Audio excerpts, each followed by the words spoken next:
Halo semuanya, selamat datang di channel ini. Hari ini kita akan bahas topik ekonomi yang sedang ramai diperbincangkan, yaitu tarif impor baru Amerika Serikat di bawah kebijakan Presiden Donald Trump. Nah, mungkin sebagian dari kalian bertanya-tanya, apa sih sebenarnya tarif impor itu? Kenapa Indonesia bisa kena dampaknya? Dan apa dampak untuk Indonesia? Oke, kita akan bahas tuntas dalam video ini. Yang pertama, apa itu tarif impor? Tarif impor itu sederhananya pajak yang dikenakan pemerintah suatu negara terhadap barang yang masuk dari luar negeri.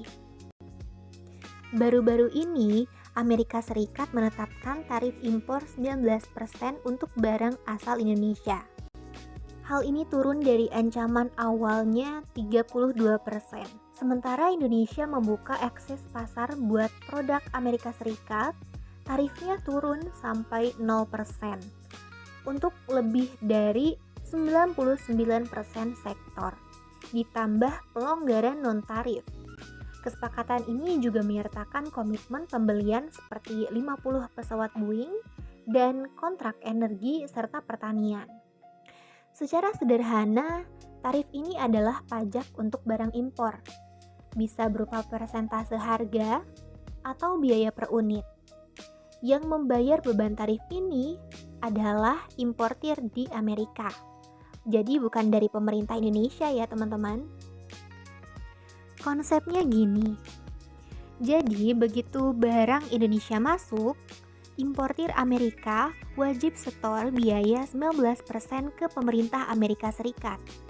Nah, supaya nggak rugi nih, biaya ini biasanya mereka lempar ke konsumen dengan menaikkan harga.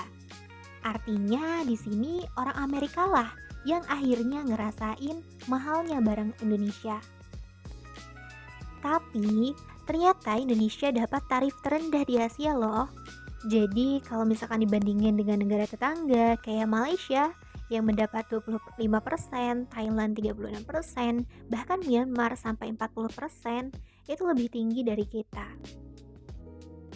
Kena tarif berarti harga kita lebih mahal di pasar Amerika dengan potensi ekspor turun, tapi di sisi lain banyak investor terutama dari Tiongkok mulai melihat Indonesia sebagai lokasi produksi alternatif yang lebih murah untuk hindari tarif tinggi dari China.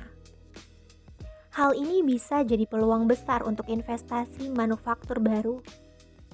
Jadi, tarif impor 19% buat produk Indonesia itu bukan angka biasa. Itu cerminan diplomasi ekonomi. Kita bisa terkena imbas kenaikan biaya, tapi di sisi lain juga bisa menang lewat investasi dan membuka pasar baru.